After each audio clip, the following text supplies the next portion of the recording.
సర్వజనులకానందం.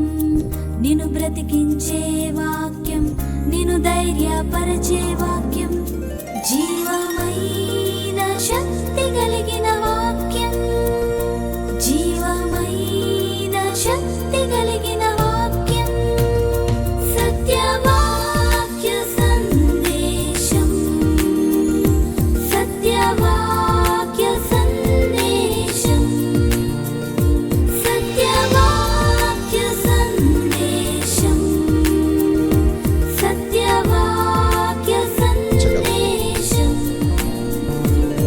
చాలామంది బైబిల్ని సరిగ్గా చదవరు. ఒక వ్యక్తి ఉద్యోగానికి వెళ్ళాలనుకున్నాడు. అతడు నామకార్థ క్రైస్తవుడు. అయితే ఇంటర్వ్యూకి వెళ్ళే ముందు ఒక వచనం తీసుకుని చదువుదామనుకుని, ప్రభువా నేను ఉద్యోగానికి వెళ్తున్నాను నాయనా, నాకు మంచి వచనం రావాలి, వాగ్దానం రావాలి అని బైబిల్ తీశాడు. అతడు ఇప్పుడు బైబిల్ చదివినోడు కాదు. తీస్తే ఏ వచనం వచ్చింది అంటే, వాడు ఆ మొక్క పుచ్చుకొని బయటికి పోయినట్టు వచనం వచ్చింది. ఇదేంటి ప్రభు ఎలాగొచ్చిందని చెప్పి మరలా బైబిల్ మూసి, ఈసారి ప్రభు మంచి వచనం రావాలి నాయనా అని మరలా ప్రార్థన చేశాడు. రెండవదిగా బైబిల్ తెరిచినప్పుడు ఏమొచ్చింది అంటే, వాడు పోయి ఉరి పెట్టుకొని చనిపోయినని వచ్చింది. ఎంత ప్రమాదం ఏర్పడింది. ప్రభు ఈసారి ఖచ్చితంగా మంచి వచనం రావాలి ప్రభు అని మరలా బైబిల్ మూసి మరలా తెరిచి చదివితే ఇలాగొచ్చింది, నువ్వు పోయి అలాగూ చేయమని ఉంది. కనుక బైబిల్ని సరిగ్గా చదవకపోతే చాలా ప్రమాదం ఉంది. క్రమబద్ధంగా చదవాలి, మనసు పెట్టి చదవాలి, ఒక అధ్యాయం 3 సార్లు చదవాలి. దైవజనుడు ఆర్ స్టాన్లీ గారు, ఆయన పుస్తకాలు దొరుకుతాయి తెలుగులో, చాలా అద్భుతమైన విషయాలు రాశాడు. ఆయన వాక్యాన్ని వాక్యంగా రాశాడు. ఆయన మాట్లాడుతూ అంటాడు, దేవుని స్వరాన్ని మనం ఎలా వినగలం అనేటువంటి ప్రశ్నకు సమాధానం చెప్పాడు ఆయన. హెబ్రీ పత్రిక 1వ అధ్యాయం 1వ వచనంలో,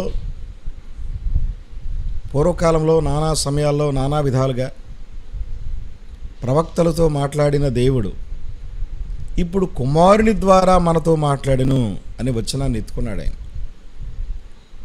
వాక్యం ఎలాగొచ్చింది? ఒకటి, తండ్రి అయిన దేవుని ద్వారా కుమారునికి వచ్చింది. కుమారుడైన క్రీస్తు ద్వారా పరిశుద్ధాత్మ దేవునికి వచ్చింది. పరిశుద్ధాత్మ దేవుడు ఏం చేశాడు? కొంతమంది మీద ఊదాడు, ప్రేరేపించబడ్డారు.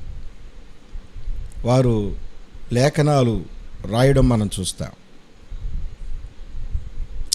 పరిశుద్ధాత్మ స్వరం పరిశుద్ధ లేఖనాల ద్వారా వెల్లడి చేయబడింది.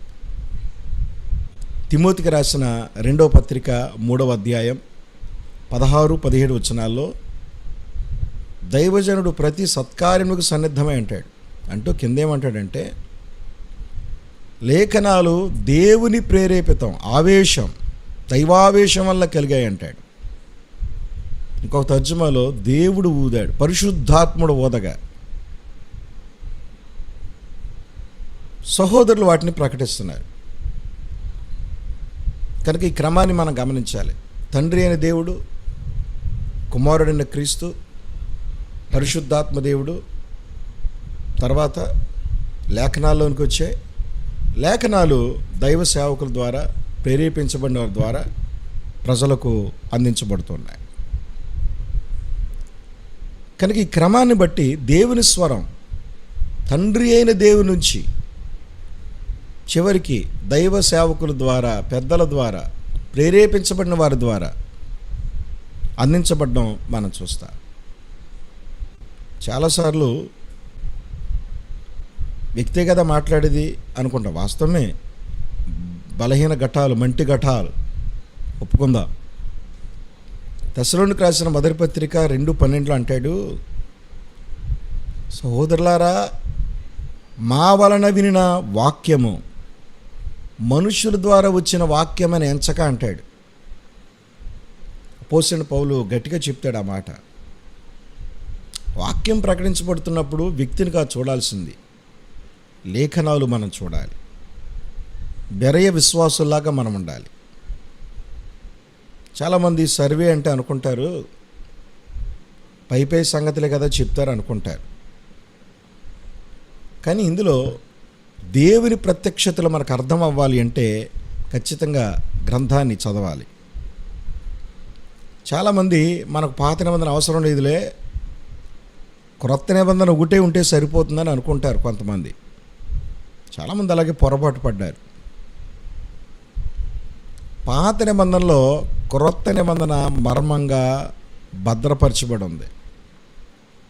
యేసు ప్రభు వచ్చిన తర్వాత ఈ క్రొత్త నిబంధన వెల్లడి చేయబడింది. పాత నిబంధన ప్రవచనాల నెరవేర్పు యేసుక్రీస్తులో మనం చూస్తాం. కనుక దేవుని స్వరాన్ని వినే పద్ధతిని మనం గమనిస్తున్నప్పుడు మనకు చాలా సంగతులు అర్థమవుతాయి. ఈ పాత నిబంధనలో ఒక మాట మనం బాగా జ్ఞాపకంలో పెట్టుకొని చదవాలి. ఆ పదం ఏది అంటే విమోచన అనే పదం ఎక్కువగా పాత నిబంధనలో ప్రస్తావించబడడం మనం చూస్తాం. విమోచన, రిడెంప్షన్. ఈ మాట మన మనసులో పెట్టుకుని గ్రంథాన్ని చదవాలి. అయితే ఈ ఓల్డ్ టెస్టిమెంట్ సర్వేలో అవలోకనంలో అసలు పాత నిబంధన చరిత్ర ఏంటి, జాగ్రఫీతో దానికి ఉన్న సంబంధం ఏంటి, పాత నిబంధనలో విమోచన ఎలాగూ పురోగతిని సాధించింది, పాత నిబంధనలో క్రీస్తు ప్రభు యొక్క చిత్రపటం ఏంటి, విశ్వాసి జీవితంలో పాత నిబంధన యొక్క ప్రాముఖ్యత ఏంటి, ఈ విషయాలు మీకు అందించడానికి ఇష్టపడుతూ ఉన్నాను. అసలు పాత నిబంధన అధ్యయనం చేయడం అంటే చాలా ఆనందకరమైనటువంటి విషయం. ఆశ్చర్యకరమైన సంగతులు ఇందులో ఉన్నాయి. మన రోజువారీ డైలీ లైఫ్లో అప్లికేషన్ కనుక మనం తీసుకుంటే ఎన్నో అద్భుతమైన సంగతులు మనం నేర్చుకోగలం, జీవితంలో పాటించగలం. అందుకని ఈ పాత నిబంధన పరిచయం యొక్క ఉద్దేశం అదే.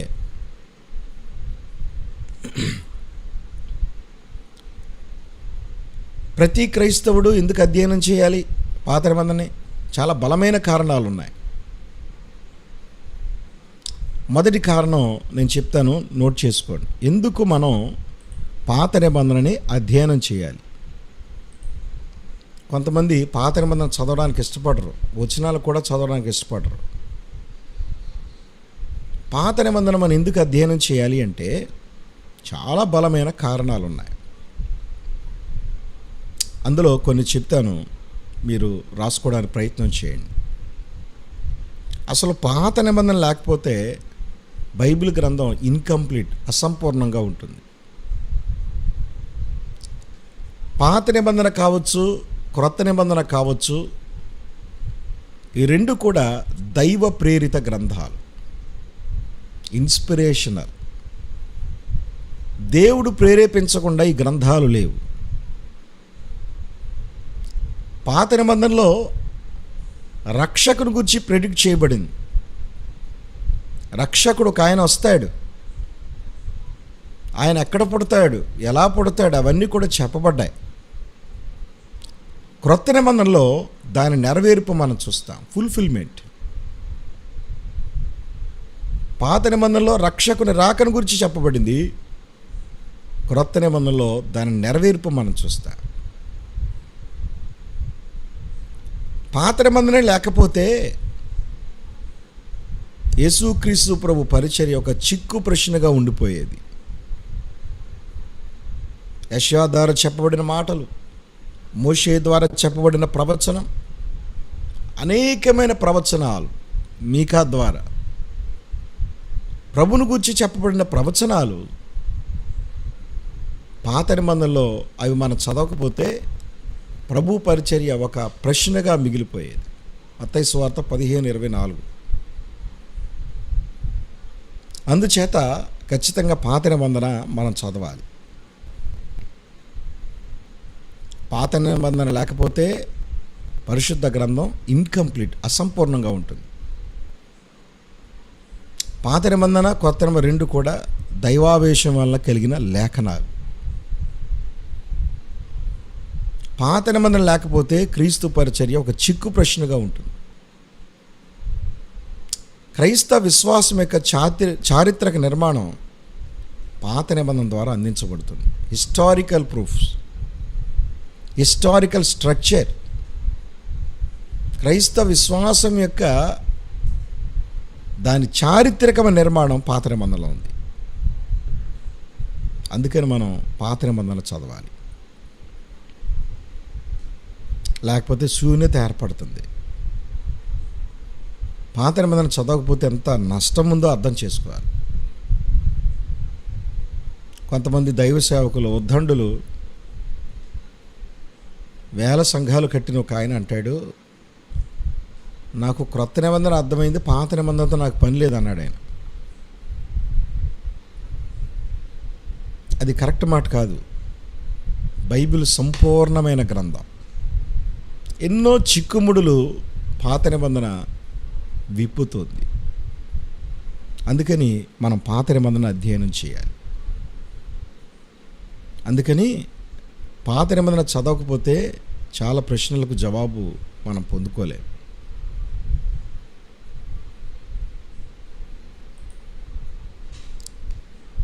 ఎన్నో కీలకమైన విషయాలు పాత నిబంధనలో రాయబడ్డాయి. నేను ముందే చెప్పాను, మన మైండ్లో రెడెంప్షన్, విమోచన అనే మాట గుర్తుపెట్టుకొని చదవాలని చెప్పాను. విమోచన చరిత్ర ఎలాంటిదో, దేవుడు ఎలా ఉంటాడో, లక్షణాలు ఏంటో పాత నిబంధనలో రాయబడ్డాయి. దేవుడు ఈ ప్రపంచానికి ఇచ్చిన సందేశం పాత నిబంధనలో నమోదు చేయబడింది.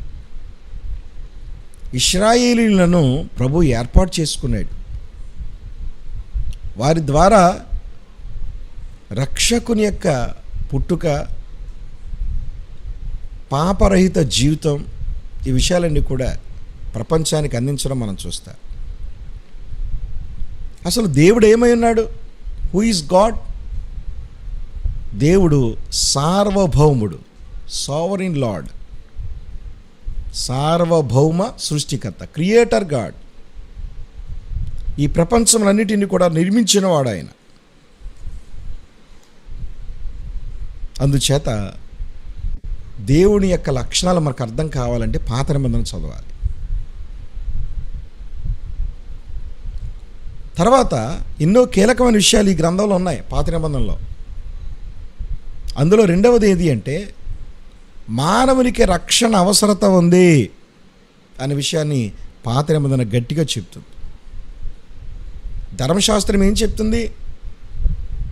తప్పు చేసిన ప్రతి పాపి శిక్షకు పాత్రుడే అని చెప్తుంది. పాపం అంటే ఏంటో చూపిస్తుంది తప్ప పాపానికి విరుగుడు ఇందులో లేదు.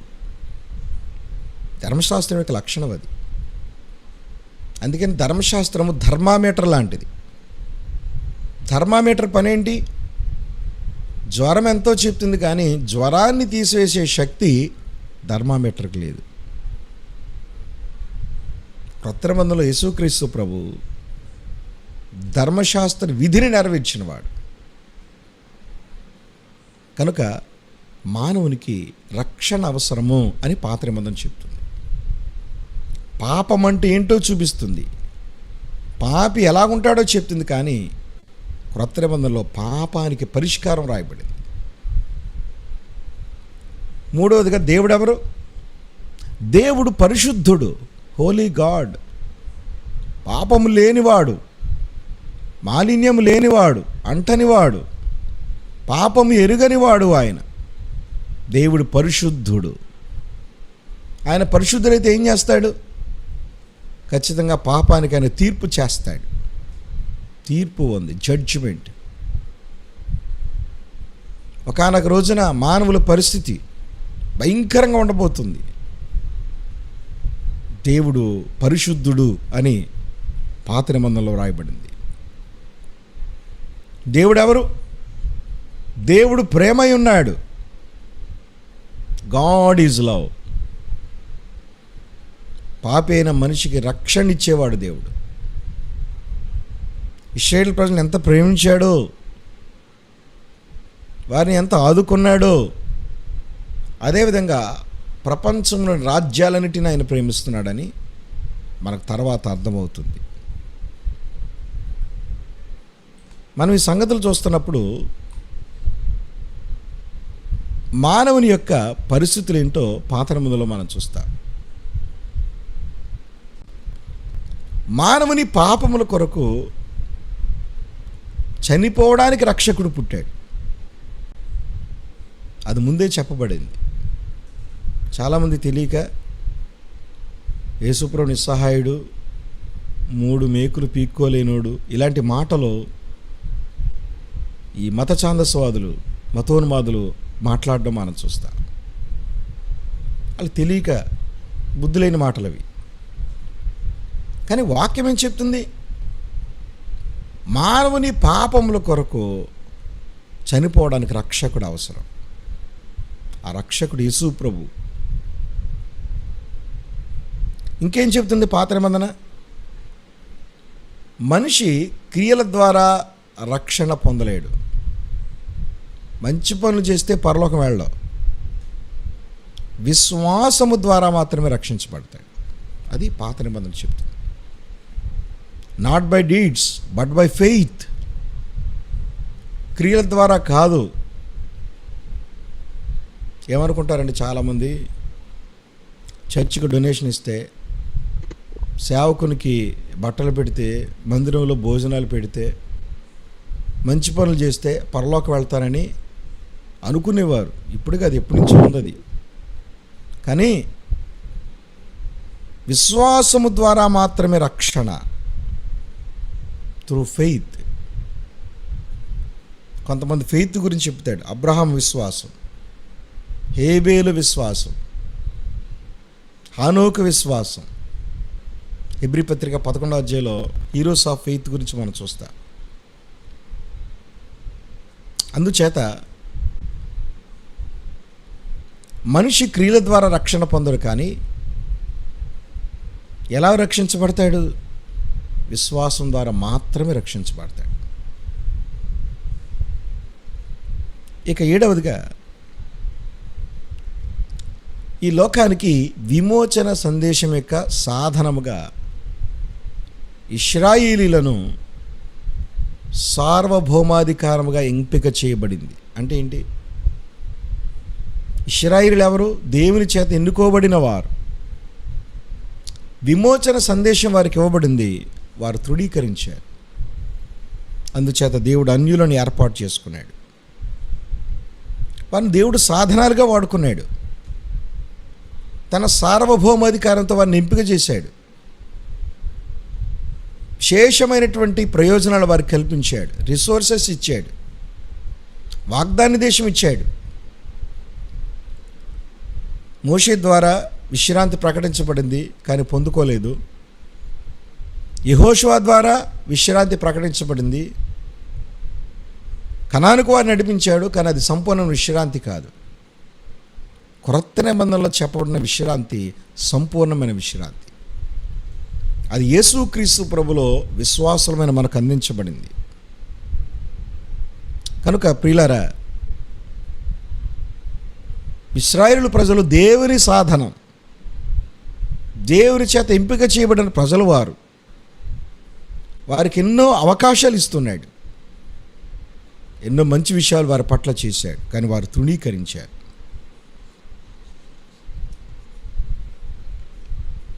పాపం అంటే ఏంటో చెప్తుంది ఇది. పాపాన్ని తీసే శక్తి పాత నిబంధనకు లేదు.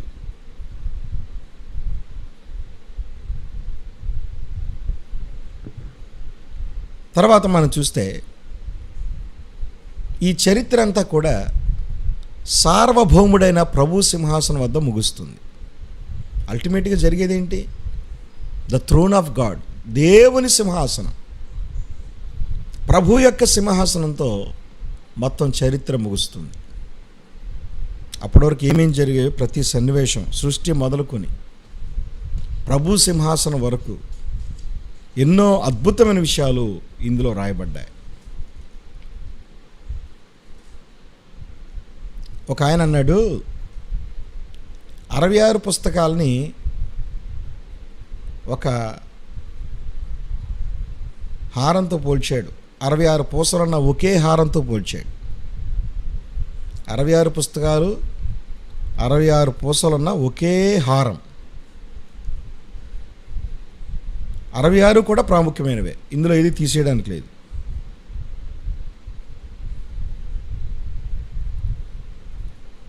రెండు నిబంధనలు ప్రభు ఇస్తున్నాడు. ఒకటి పాత నిబంధన, రెండవది క్రొత్త నిబంధన.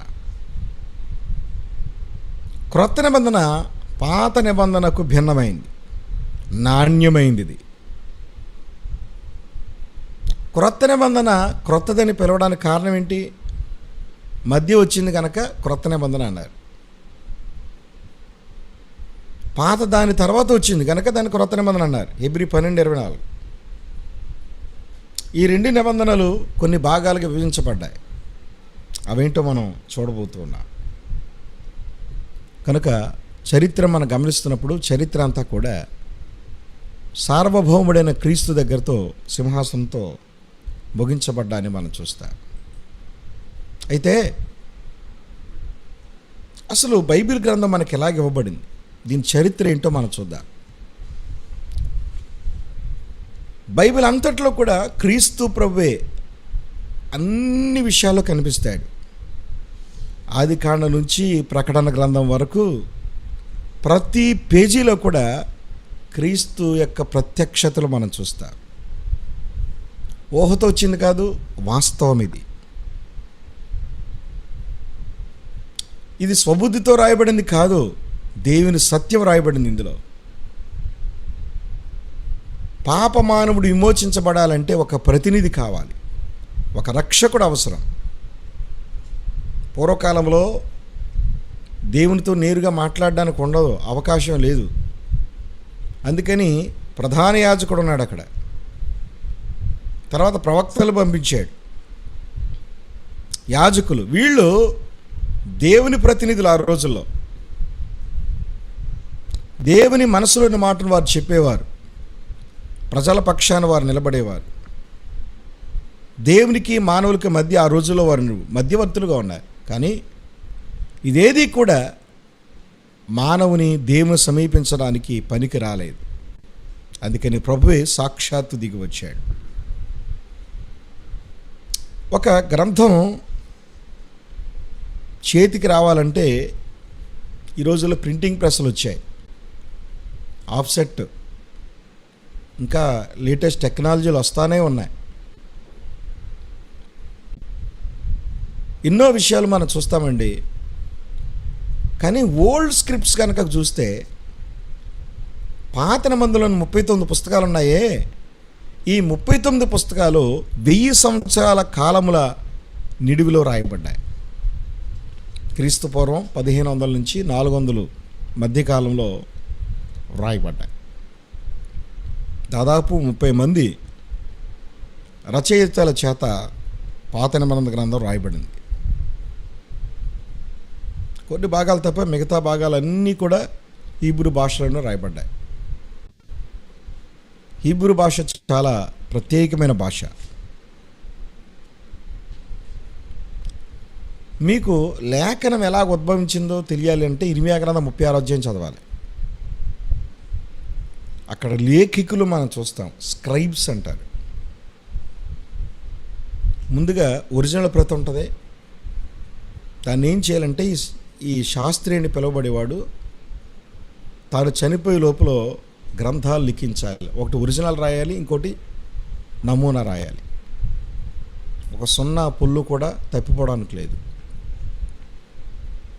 అర్థమవడానికి చెప్తాను. ఉదాహరణకి 23వ కీర్తన ఉంది, యెహోవా నా కాపరి నాకు లేమి కలుగుదని ఉంది. అందులో మొదటి మాట ఏంటి? యెహోవా. ఈ యెహోవా రాసేటప్పుడు చిన్న అక్షరం దోషం కనబడితే చాలు, వెంటనే ఆ పేజీ చించి ఆ పెన్ను కూడా పక్కన పడేసి ఈ శాస్త్రి తలస్నానం చేసి ప్రభు దగ్గర పాపాలు ఒప్పుకొని మరలా రాసేవాడు. ఎంత కష్టమో చూడండి. అంత జాగ్రత్తతో రాసేవారు వాళ్ళు, అంత నిష్టతో రాసేవారు వాళ్ళు. అలాగున బైబిల్ గ్రంథం పురాతనం మొదలుకొని ఇప్పటి వరకు అలాగో నిక్షిప్తం చేయబడి, భద్రం చేయబడి, అందించబడుతుంది తరాలు తరాలు. యుగ యుగాలుగా కాపీ చేయబడుతున్నాయి. ఆ కాపీ తర్వాత తరం మరలా కాపీ చేస్తున్నారు.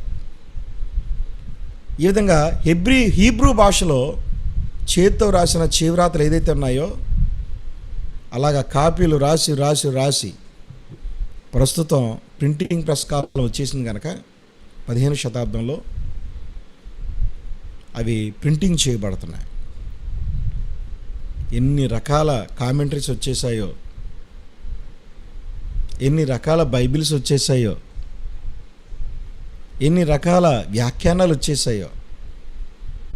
ప్రతి గ్రంథానికి కూడా వ్యాఖ్యానం మనం చూస్తాం. 10 సంవత్సరాల క్రితం జిఆర్ లారన్ గారు, రాజారావు తాతయ్య గారు కొద్దిమంది మాత్రమే మన తెలుగులో పుస్తకాలు అందించగలిగారు వారి కాలంలో. ఇప్పుడు అన్నిటికీ ప్రతి దానికి వ్యాఖ్యానం మనం చూస్తాం. మానవుల అవసరతలు ఎరిగి చక్కగా మంచి మంచి పుస్తకాలు అందించబడుతున్నాయి. రేడియోల్లో, టీవీల్లో, రకరకాల మాధ్యమాల్లో అనేక రీతులుగా వాక్యం ప్రకటించబడుతుంది. దేవుని ప్రత్యక్షత చక్కగా విశదీకరించబడుతుంది. మనం ఎంత ధన్యులో ఈ కాలంలో జీవిస్తున్నాం. మనం బైబిల్ అనే మాట బిబ్లోస్ అనే పదం నుంచి వచ్చింది. బిబ్లోస్, బిబ్లా అనే మాట గుర్తుపెట్టుకోండి. గ్రంథములు అని అర్థం. బైబిల్ అనే మాట బైబిల్లో లేదు, కానీ గ్రంథపు అనే మాట వ్రాయబడింది. అక్కడి నుంచే తీసుకున్నారు. బైబిల్ అంటే ఒక ఆయన ఇలా చెప్పాడు, basic information before leaving to earth. Basic information, ఈ భూమిని విడిచిపెట్టే ముందు ఇవ్వబడిన ప్రాథమికమైన సత్యాలు అని చెప్పాడు ఒక ఆయన. జీవితంలో ఖచ్చితంగా బైబిల్ని చదవాలి. అయితే పాత నిబంధనలో హీబ్రూ క్రమంలో మనం చూస్తే మొదటి భాగాన్ని తోరా అని పిలుస్తారు. తోరా అనగా ధర్మశాస్త్రము అని అర్థం. తోరా అంటారు. తోరా అనగా ధర్మశాస్త్రం. ఏమేంటవి? ఆదికాండం, నిర్గమకాండం, లేవియాకాండం, సంఖ్యాకాండం, ద్వితీయోపదేశకాండం. ఈ 5 గ్రంథాలని పంచకాండాలు, ధర్మశాస్త్ర గ్రంథము తోరా అని పిలుస్తారు. తర్వాత 21 పుస్తకాలు ఉన్నాయి. వీటిని ప్రవక్తల గ్రంథాలని పిలుస్తారు. హీబ్రూ క్రమంలో దీన్ని నెబీం అని పిలుస్తారు. నెబీం, గుర్తుపెట్టుకోండి అన్నమాట. నెబీం, నెబీం అంటే ప్రవక్తల గ్రంథాలు. ఈ ప్రవక్తల గ్రంథాలని 2 భాగాలు చేశారు. పూర్వ ప్రవక్తలు, రెండవది తర్వాతి ప్రవక్తలు. పూర్వ ప్రవక్తలు అంటే ఎవరు? యెహోషువ, న్యాయాధిపతులు, సమూయేలు 1-2 గ్రంథాలు, రాజులు 1-2 గ్రంథాలు. వీటిని పూర్వ ప్రవక్తలు అని పిలుస్తారు. 6 పుస్తకాలు ఇవి. మిగతా వాటిని తరువాతి ప్రవక్తలు. యెషయా, ఇర్మియా, హెజ్కేలు, హోషేయ, యోవేలు, ఆమోసు, ఓబద్య, యోనా, మీకా, నహూము, హబక్కూకు, జెఫన్యా, హగ్గై, జకర్యా, మలాకి. గుర్తుపెట్టుకోండి చాలు, అంతే. మీకు తెలుసు గ్రంథాలు, నేను మరలా జ్ఞాపకం చేస్తున్నాను అంతే. నెబీం అని పిలుస్తారు. ప్రవక్త, ప్రవక్తలు. ఇంకొక 13 రచనలు ఉన్నాయి. ఈ 13 రచనల్ని కెతూబీం అని పిలుస్తారు. కెతూబీం. కెతూబీం అంటే ఏంటి? ఇందులో మరలా 3 భాగాలు ఉన్నాయి. కెతూబీం. కెతూబీం పూర్వరచనలు అవి 3 అన్నమాట. పూర్వరచనలు కీర్తనలు, సామెతలు, యోబు. కీర్తనలు, సామెతలు, యోబు ఈ 3టిని పూర్వరచనలని పిలుస్తారు. ఈ కెతూబీంలో రెండో భాగం ఏంటంటే మెగిల్లోత్ అని పిలుస్తారు. మెగిల్లోత్ అంటే గ్రంథపు చుట్టలు అని అర్థం. మెగిల్లోత్ అవేంటంటే పరమగీతం, రూతు, విలాపవాక్యం, ప్రసంగి, ఎస్తేరు. పరమగీతం, రూతు, విలాపవాక్యం, ప్రసంగి, ఎస్తేర్ వీటిని మెగిల్లోత్ అని పిలుస్తారు. ఇక తర్వాతది 5 పుస్తకాలు ఉన్నాయి పూర్వరచనలు కెతూబీంలో. పూర్వరచనలు అవేంటి? దానియేలు, ఎజ్రా, నెహెమ్యా, 1-2 దినవృత్తాంతముల గ్రంథములు. 1-2 దినవృత్తాంతముల గ్రంథము. దీనిని కెతూబీం అని పిలుస్తారు. గుర్తుపెట్టుకోండి. తోరా, నెబీం, కెతూబీం. తోరా అంటే ధర్మశాస్త్ర గ్రంథం, నెబీం అంటే ప్రవక్తల గ్రంథం, కెతూబీం అంటే రచనలు. ఇవి గుర్తుపెట్టుకుంటే హీబ్రూ క్రమం మనకు అర్థమవుతుంది. క్యాననీకరణ అంటారు. క్యాననైజేషన్ గ్రీకు భాషలో ఏంటో చూద్దాం. కేనాన్ అనే పదం మనకు గుర్తు రావాలి. కేనాన్ అంటారు. క్యాననైజేషన్ అనే మాట ఎక్కువగా వాడతారు. ఇది గ్రీక్ పదం. ఏంటి క్యానాన్ అంటే? అన్బెండబుల్, వంగనిదిగా ఉండాలి సత్యం. 2 నిటారుగా ఉండాలి, ఆధారపడినదిగా ఉండాలి. సత్యం ఎప్పుడు కూడా అలాగ ఉంటుంది. సత్యం ఎవరికి తల వంచదు, తల వంచదు. సత్యం ఎప్పుడు నిటారుగానే ఉంటుంది, వంగనిది, అది ఆధారపడిదగింది. దీన్నే క్యానాన్ అని పిలుస్తారు. మరిన్ని లోతైన విషయాలు తర్వాత చూద్దాం. ఇవి గుర్తుపెట్టుకోండి అంతే. కొన్ని పదాలు పరిచయం చేస్తాను మధ్యలో, వాటిని గుర్తుపెట్టుకోవడానికి ప్రయత్నం చేయండి చాలు. కేనాన్ అనే మాట మనం చూస్తాం. కేనాన్ అంటే అది వంగనిది, నిటారుగా ఉండేది, ఆధారపడదగింది. అయితే జోసఫస్ అనేటువంటి చరిత్రకారుడు ఉన్నాడు. ఈయన యూదులకి చాలా ముఖ్యమైన వాడు.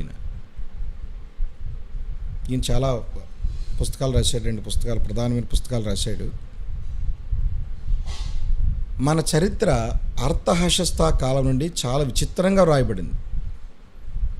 మన పూర్వీకులు మునుపటితో సమానమైన అధికారాన్ని కలిగి లేరు. ఎందుకంటే ఆ సమయం నుండి ప్రవక్తల ఖచ్చితమైన వారసత్వం లేదు అంటాడు క్యాంట్రా అపియాన్ అనేటువంటి పుస్తకంలో. అంతకుముందు బాగుంది, అర్థహస్త కాలం నుంచి విచిత్రంగా రాయబడింది అంటాడు. బైబిల్ గ్రంథానికి ఎన్నో ఆధారాలు ఉన్నాయి, చరిత్రకారులు ఉన్నారు. యూదుల చరిత్రకారుడు ఈయన జోసఫస్. ఆయన చెబుతున్న మాట ఇది. మన పూర్వీకులు మునుపటితో సమానమైన అధికారాన్ని కలిగి లేరు. అంతకుముందు సమానమైన అధికారాలు ఉన్నాయి, ఇప్పుడు లేదు అంటాడు. ఖచ్చితమైన వారసత్వం కూడా లేదంటాడు. ఎన్నో రుజువులు జోసఫస్ ద్వారా చారిత్రకమైన ఆధారాలు లభించి యూదులకు అందించబడ్డాయి. చాలా గౌరవిస్తారు జోసఫస్ని. తర్వాత మనం చూస్తే మన బైబిల్ గ్రంథంలో, తెలుగు బైబిల్లో కూడా కొన్ని భాగాలు మనం చూస్తాం. మొదటిది ధర్మశాస్త్ర గ్రంథం, తర్వాత చరిత్ర గ్రంథాలు, పద్య భాగం, తర్వాత ప్రవక్తల గ్రంథాలు. గుర్తుపెట్టుకోండి, ఇవి మన తెలుగు బైబిల్లో వరుస క్రమం చెప్తున్నాను.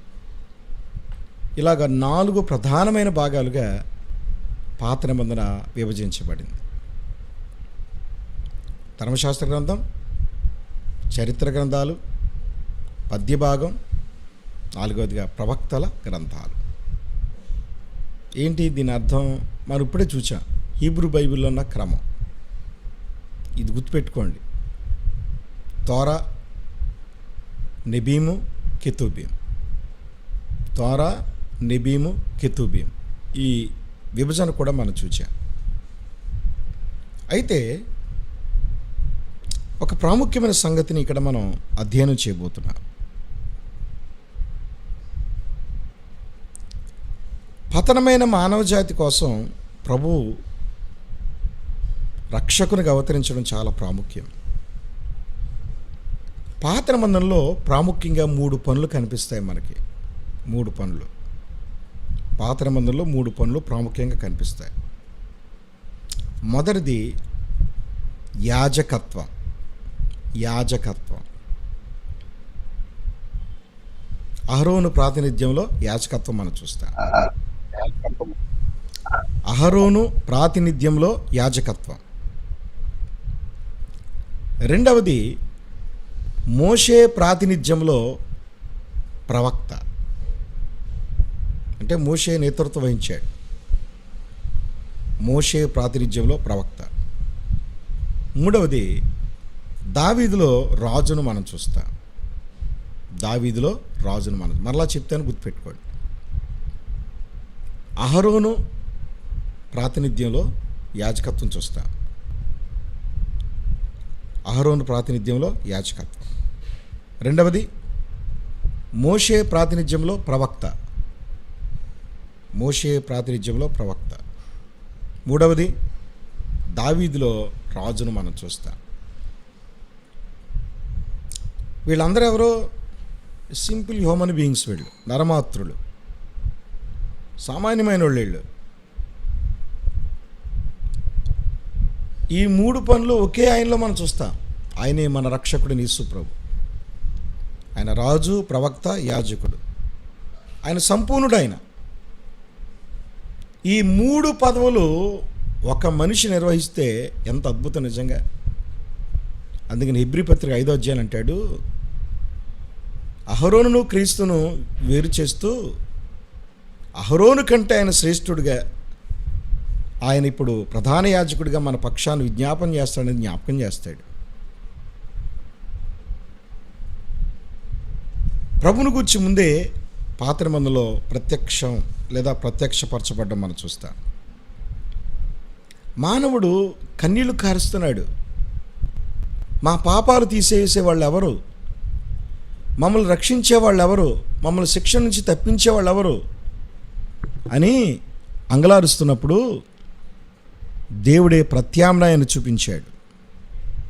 మన రక్షకుణ్ణి ఈ లోకానికి పంపించి మన పాపములకు రావాల్సిన శిక్ష ఆయన మీద వేశాడు. ఇవన్నీ సంగతులు అర్థం చేసుకోవాలంటే ఖచ్చితంగా పాత నిబంధన చాలా ప్రాముఖ్యమైనది. కనుక చెప్పబడుతున్నప్పుడు తప్పనిసరిగా హాజరు కండి, స్నేహితులకు పరిచయం చేయండి, జూమ్లో జాయిన్ అవ్వమని చెప్పండి, నోట్స్ పెన్ను దగ్గర పెట్టుకోండి, చెప్పబడుతున్న విషయాలు నోట్ చేసుకోండి. అనుమానాలు ఉంటే కరుణాకరణ దగ్గర నెంబర్ ఉంటుంది, మాతో మాట్లాడవచ్చు. మీకు నోట్స్ కావాలితే అందిస్తాం. ప్రార్థనాపూర్వకంగా వాక్యాన్ని వినాలని మనవి చేస్తూ ప్రభుకే సమస్త ఘనత మహిమ ప్రభువులు ఆరోపిస్తూ నాకు ఇవ్వబడిన సమయంలో ఈ మాటలు ముగిస్తున్నాను. ప్రభు మిమ్మల్ని మీ కుటుంబాలు దీవించునుగాక. ప్రార్థన. పరిశుద్ధుడైన మా తండ్రి, మీరు మాకు ఇచ్చిన శ్రేష్టమైన సమయాన్ని బట్టి వందనాలు. పాత నిబంధనను ఎందుకు అధ్యయనం చేయాలో ముఖ్యమైన విషయాలు మీరు నేర్చుకోవడానికి కృప చూపినందుకే నేను స్తుతిస్తూ, కీర్తిస్తూ, మహిమపరుస్తూ మా జీవితాలు మీరు చేస్తున్న ప్రతి ఆశ్చర్యకరమైన సంగతులను బట్టి వందనాలు చెల్లిస్తూ కాన్ఫరెన్స్లో లైవ్ ద్వారా వాచ్ చేస్తున్న బిడ్డలను ఆస్వాదించమని యేసుక్రీస్తు పరిశుద్ధమైన నామములో ప్రార్థించి వేడుకుంటున్నాము తండ్రి. ఆమేన్. అందరికి వందనాలండి. Thank you. మరి ఈ దినము మన ప్రియులు దేవుని సేవకులు బైబిల్ మరి పాత నిబంధనలో నుండి కొన్ని విషయాలు, అమూల్యమైన విషయాలు మనకు తెలియజేస్తున్నారు. అలాగనే మన బైబిల్ చదువుట ద్వారా 3 విషయాలను మనం ముందుగా తెలుసుకున్నాం. మన జీవితాల్లో ఆత్మీయ అభివృద్ధి కలుగుతుంది. దేవుని నడిపింపు, దేవుని చిత్తాన్ని మనం గుర్తిస్తాము. ఆత్మీయ నడిపింపు ఉంటది. దేవునిలో సావాసం మనం కలిగి ఉంటామని 3 విషయాలను మొదటగా దేవుని దాసుల ద్వారా విన్నాం. అలాగనే మరి బైబిల్ వివరణ కూడా మనం దేవుడి దాసుడి ద్వారా చక్కగా దేవుడు మనకు తెలియజేశాడు. అందును బట్టి దేవుని స్తుతిస్తున్నాం. మరి వాక్యం అందించిన మన ప్రియులు డాక్టర్ జాన్సన్ సత్య గారికి మరి ప్రతి ఉదయము ప్రభు సన్నిధి కార్యక్రమంలో వేతస్థ బైబిల్ కాలేజీ నుండి నిర్వహిస్తున్న కరుణాకరణ ద్వారా జరుగుతున్న ఈ కార్యక్రమాన్ని బట్టి ఇప్పుడు జాన్సన్ సత్య గారికి వందనాలు తెలియజేస్తూ ఉన్నాము. మరి ఈ ముగింపు ప్రార్థనగా మన ప్రియులు మన ప్రియులు జయచంద్రవన్న గారు ఉన్నారు. వారు ప్రార్థన చేయాలని కోరుతూ వాక్య ఫలింపు కొరకై ప్రార్థన చేయాలని దేవుని సేవకులు జయచంద్రవన్న గారికి నేను ఆహ్వానిస్తూ ఉన్నాను. అమ్మా అమ్మా చెప్పండి. మా నాన్నకి బాగలేదు, జ్వరం వచ్చి రాత్రి హాస్పిటల్ తీసుకెళ్ళి వచ్చారు. ప్రార్థన ఏం పేరమ్మా? జయరావు. జయరావు అన్నా. జయచంద్రరావునా? అన్నా జయచంద్రరావునా?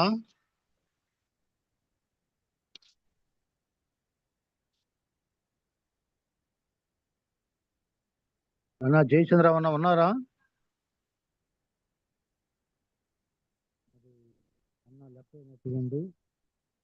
మన ప్రియులు పాల్ కృపారావు గారు ఉన్నారు.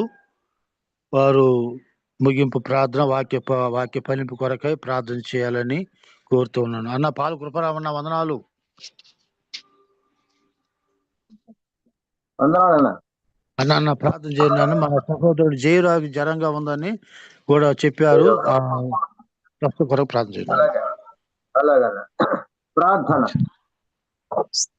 మహిమోన్నతుడైన మా పరలోకపు తండ్రి, మహాపరిశుద్ధుడైన మా ప్రభువా, మీ పరిశుద్ధ పాదములకు, మీ ఘనములకు ఈ యొక్క ఉదయకాల సమయంలో స్తోత్ర వందనాలు తెలుస్తున్నాము తండ్రి. ప్రతి దినము నాయన వేకోజంలో నా తండ్రి మీ యొక్క పవిత్రమైన పాస్ సన్నిధి ప్రతి ఉదయం ప్రభు సన్నిధి అనే కార్యక్రమం ద్వారా మాకు అనుగ్రహిస్తున్నందుకు మీ స్తోత్రం. ఈ దినం కూడా నాయన మీ సన్నిధిలో చేరి మీ శ్రేష్టమైన మాటలు మీ దాసులు జాన్సన్ సత్య గారి ద్వారా మాకు అందించినందుకై మీ స్తోత్రం. ఇవో తండ్రి, పాత నిబంధన యొక్క ప్రాముఖ్యత, పాత నిబంధనలో ఆయన మీరేమేమి దాచించారు అనే సంగతులను ఇగో తండ్రి ఒక బిల్డింగ్ కట్టడానికి కొరకై 66 రాళ్ళు అన్నట్లుగా నా తండ్రి మీ యొక్క లేఖనాన్ని మీరు వివరించుకోవటానికి కొరకై మొదటి దినముగా మాకు అనుగ్రహించినందుకై మీ స్తోత్రం. ఇగో తండ్రి, పాత నిబంధనల ద్వారా నాయన కొత్త నిబంధనలు కూడా మేము నాయన విని నా ప్రభ తద్వారా రక్షణ పొందటానికి కొరకై మీరు అనుగ్రహించిన ఆ యొక్క పాఠ్య భాగాలను బట్టి మీకు వందనాలు తెలుస్తున్నాం. మేము ప్రతి దినం ఇలాగ నేర్చుకుంటూ మీ దాసుల ద్వారా అనేకమైన సత్యాలు నాయన చరిత్ర గాని నాయన జరుగుతున్న సంగతులు గాని నా ప్రభ మేము నేర్చుకుని మిమ్మల్ని మహిపరిస్థితిలో ఇంకొను మాకు సహాయం చేయండి తండ్రి. దీనిలో వాక్యాన్ని బట్టి ఈ స్తోత్రం నాయన ఇది ఎంతో ప్రాముఖ్యమైన విషయాలుగా నా తండ్రి. మేము దైవ గ్రంథాన్ని గురించి, పాత నిబంధన సర్వే గురించి నాయన మేము నేర్చుకుంటూ దాన్ని మా జీవితాల్లో అన్వయింపు చేసుకుంటూ నాయన జ్ఞానము కలిగిన వారమై ఇతరులకు బోధించడం కూడా మాకు సహాయం చేయమని వేడుకుంటున్నాం. నువ్వు తండ్రి వాక్యం ఇచ్చిన దాసులను బట్టి, జాన్సన్ సత్య గారిని బట్టి మీకు వందనాలు ఆచరిస్తున్నాం. దాసులు దీవించి ఆశ్రయించండి. వారు చేస్తున్న ఆయన పరిచయను బట్టి మీ స్తోత్రం నా తండ్రి. ఇలాగ ఆయన అనేక మందికి నా ప్రభ ఈ యొక్క బైబిల్ పాఠశాల లాగా నా తండ్రి బైబిల్ సర్వే అనే దాన్ని ఈ దినము నాయన మేము మొదలుపెట్టుకోవడానికి కొరకై మీరు కృప చెప్పారు. ఇదిగో తండ్రి, మేమేమి ఎలాగ నేర్చుకోవాలనే సంగతులను కూడా మీరు ఆయన ఒక క్రమ పద్ధతిలో నా తండ్రి మాకు నేర్పిస్తున్నందుకై మీ స్తోత్రం.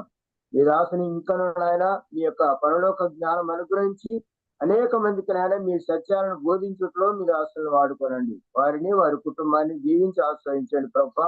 వారు చేస్తున్న సేవను బట్టి కూడా మీకు వందనాలు, ఆశీర్వదించండి. ఇదిగో నాయన ఈ యొక్క జూమ్ కార్యక్రమం ద్వారా అనేకమైన సత్యాలు నా తండ్రి మీ దాసుడు కరుణాకరణ నా తండ్రి అనేక మందిని నాయన పరిచయం చేసి తీసుకొచ్చి ప్రభా మీ యొక్క లేఖనాలు మాకు వివరించట్లో నా తండ్రి ఆయన చూస్తున్న కృపను బట్టి మీ స్తోత్రం.